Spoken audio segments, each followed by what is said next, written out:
রাজ্যে এসআইআর এর প্রথম পর্বের কাজ শেষ। এবার 16ই ডিসেম্বর খসড়া ভোটার তালিকা প্রকাশ করবে নির্বাচন কমিশন। ইতিমধ্যেই নাম বাদ যাওয়া ভোটারদের তালিকা বুথে বুথে টাঙাতে শুরু করেছে বিএলওরা। সন্দেহ থাকলে অনেককে নথি জমা দিতে ফোনও করা হচ্ছে। আর এই পরিস্থিতিতে এলাকায় তাজা বোমা উদ্ধারের ঘটনা নতুন করে চাঞ্চল্য ছড়ালো। বোমা উদ্ধারের ঘটনাটি ঘটেছে বীরভূমের রামপুরহাট এবং লোকপুরে। বীরভূমের দুটি পৃথক থানা এলাকায় পরিত্যক্ত অবস্থায় বিপুল পরিমাণে তাজা বোমা উদ্ধার করেছে পুলিশ।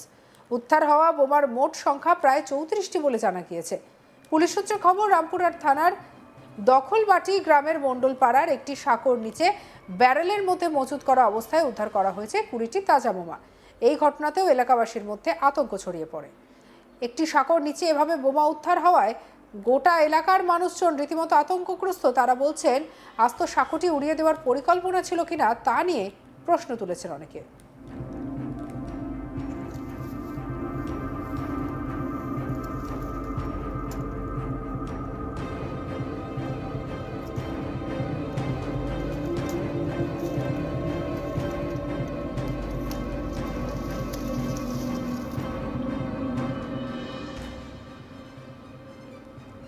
অন্যদিকে আরেকটি বোমা উদ্ধারের ঘটনা ঘটেছে বীরভূমের লোকপুর থানার অন্তর্গত লাউপাড়া গ্রামে। গ্রামের একটি খেলার মাঠে পাশে ঝোলা ভর্তি অবস্থায় 14টি তাজা বোমা পড়ে থাকতে দেখেন স্থানীয় বাসিন্দারা। বিষয়টি নজরে আসতেই তারা দ্রুত লোকপুর থানায় খবর দেয়। খবর পেয়ে পুলিশ ঘটনাস্থলে পৌঁছে এলাকা ঘিরে ফেলে। পুলিশ দুটি এলাকাতে নিরাপত্তা ব্যবস্থা জোরদার করে এবং বম্ব স্কোয়াডকে খবর দেওয়া হয়। কে বা কারা কি উদ্দেশ্যে এত বিপুল পরিমাণে বোমা মজুত করেছিল তা খতিয়ে দেখছে বীরভূম জেলা পুলিশ। ধারাবাহিকভাবে বোমা উদ্ধারের ঘটনা জেলা জুড়ে উদ্বেগ বাড়িয়েছে।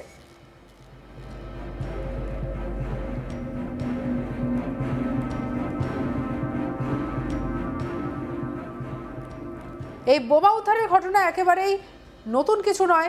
ভোটের আগে এমন ধরনের ঘটনা বারবার যেন সামনে আসে। আর এবার বীরভূমের দুই জায়গায় বোমা উদ্ধারকে কেন্দ্র করে নতুন করে অনুব্রতর গড়ে চাঞ্চল্য ছড়ালো। তাহলে কি আগামী বিধানসভা ভোট শান্তিপূর্ণভাবে হবে না বীরভূমে? এই প্রশ্নটাও শুরু হয়েছে। রামপুরহাটের সাঁকোর নিচে ব্যারেল ভর্তি বোমা, মানুষজন প্রশ্ন তুলছেন, তাহলে কি পুরো সাঁকোটাই উড়িয়ে দেওয়ার পরিকল্পনা ছিল?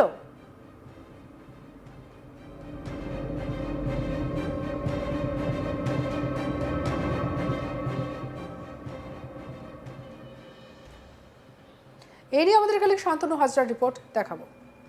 লাগাতার বীরভূমে কিন্তু বোমা উদ্ধার হচ্ছে।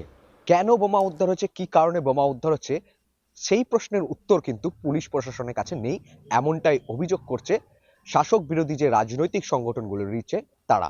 রীতিমতো এদিন দেখা গেল যে বীরভূম জেলার রামপুরহাট থানার অন্তর্গত এলাকা থেকেই উঠে এক ড্রামে সাঁকোরের নিচে পড়ে থাকতে এক হলুদ রঙের ড্রাম, সেই ড্রামে বোমা মজুত রয়েছে।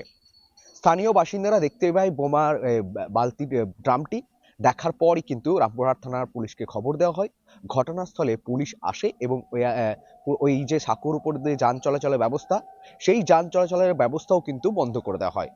রীতিমতোই এলাকায় ছড়িয়ে পড়ে বোমার আতঙ্ক। ঠিক রামপুরহাটে যখন বোমা উদ্ধার হয়েছে এবং এই থানা থেকেই আবার অন্য এক থানা, যার নাম হচ্ছে লোকপুর, সেই লোকপুর থানার একটি খেলার মাঠের থেকেও ব্যাগ ভর্তি বোমা উদ্ধার। রীতিমতো এই বোমা বীরভূম জেলার দুই থানার এলাকা থেকে, দুই জায়গা থেকে, পৃথক পৃথক জায়গা থেকে বোমা উদ্ধার ঘিরে কিন্তু দুই থানা এলাকায়, একদিকে লোকপুর অন্যদিকে রামপুরহাট, দুই এলাকাতেই কিন্তু চাঞ্চল্যকর পরিবেশ তৈরি হয়। বোমার আতঙ্ক ছড়িয়ে পড়ে মানুষের মধ্যে। রীতিমতো এই বোমাকে ঘিরেই কিন্তু তুলকালাম ঘটছে বীরভূম জেলা জুড়ে। রাজনৈতিক মহল থেকে শাসক দল অর্থাৎ তৃণমূলকেই কিন্তু খোঁচা কটাক্ষ আক্রমণ করছে ভারতীয় জনতা পার্টি, বাম, কংগ্রেস সকলে ঐক্যবদ্ধভাবে। দেখা গিয়েছে চলতি বছরের 2025-এর যে নভেম্বর মাসের প্রথম শেষ সপ্তাহের দিক থেকে শুরু করেছে বীরভূমে বোমা উদ্ধার হওয়া। প্রথমে উদ্ধার হয়েছিল দুবরাজপুর, তারপরে পাড়ুই থানায় একবার নয় দুইবার বোমা উদ্ধার হয়েছে। একদিনে 15টি, তারপরে দ্বিতীয় দিনে আবার 4টি এবং দুবরাজপুরে 15টি, সংখ্যা দাঁড়িয়েছিল 34টি। এবং এরপরে নানুর থানা থেকে একেবারে সংখ্যা ছাড়িয়ে গেল, এক থানা এলাকা থেকেই 30টি তাজা বোমা উদ্ধার হলো। আবারও কিন্তু দেখা গেল যে বিভিন্ন এলাকা থেকে বোমা উদ্ধার হতে থাকছে। আবারও বীরভূম জেলায় রামপুরহাটে যে সাঁকোরের নিচে থেকে ড্রাম ভর্তি যে বোমা উদ্ধার, তার সংখ্যা কিন্তু পুলিশ জানিয়েছে 20টি। আবার লোকপুর থানা যে মাঠে থেকে ব্যাগ ভর্তি যে বোমা উদ্ধার হয়েছে তার সংখ্যা হচ্ছে 14টি। রীতিমতোই একদিনে 34টি বোমা কিন্তু বীরভূম জেলার 2 থানা এলাকা থেকে উদ্ধার হয়েছে। রীতিমতোই পুলিশ 2 থানার পুলিশ, রাজ্যে যে সিআইডি বম্ব স্কোয়াড রয়েছে সেই বম্ব স্কোয়াড দপ্তরের খবর দেওয়া হয়েছে। সেই বম্ব স্কোয়াড দপ্তর কিন্তু ঘটনাস্থলে এসেছে এবং বোমগুলিকে পর্যবেক্ষণ করা হচ্ছে। পর্যবেক্ষণের পর এই বোমগুলিকে কিন্তু একেবারে ফাঁকা মাঠে নিয়ে গিয়ে নিষ্ক্রিয় করা হবে। কিন্তু দেখা যাচ্ছে এই যে বমের সংখ্যা, দুবরাজপুর থেকে পাড়ুই, পাড়ুই থেকে নানুর, নানুর থেকে রামপুরহাট, রামপুরহাট থেকে লোকপুর, মানে এই বীরভূম জেলায় এই এতগুলি এলাকা থেকে, থানা থেকে কিন্তু বোমা উদ্ধার হয়েছে।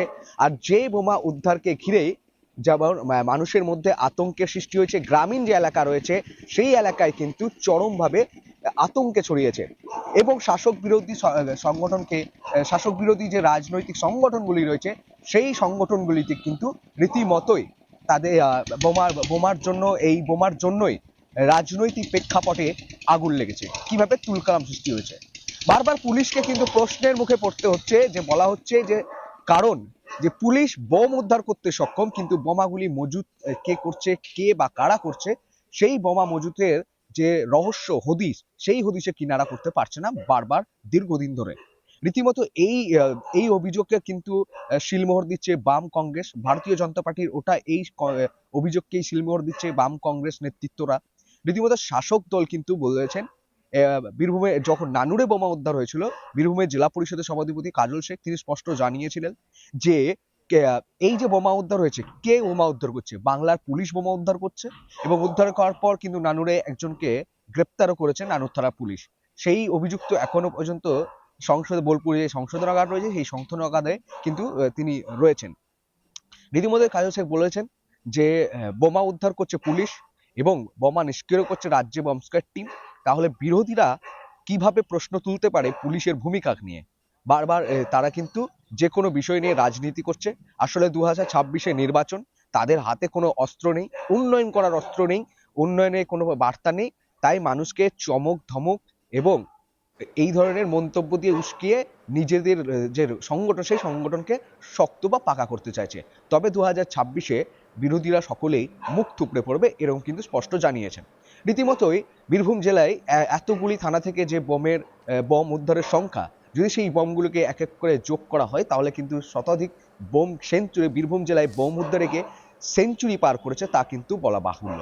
রীতিমতোই আবার দেখা যাক কোন থানা এলাকা থেকে আবার কি বোম উদ্ধার হচ্ছে, এই নিয়ে কিন্তু একটা মানুষের মনে প্রশ্ন রয়েছে, আতঙ্ক রয়েছে। রীতিমতোই বোম উদ্ধারকে ঘিরে বীরভূমে এখন বোমাতঙ্ক। অন্যদিকে শাসক বিরোধী রাজনৈতিক সংগঠনগুলিকে বিস্ফোরক মন্তব্য, খোঁচা আক্রমণ কটাক্ষ করছে পুলিশ এবং শাসক দলকে অর্থাৎ তৃণমূলকে। সঙ্গে রাখুন আজ তাক বাংলার ইউটিউব চ্যানেলকে লাইক, কমেন্ট, শেয়ার, সাবস্ক্রাইব করতে ভুলবেন না।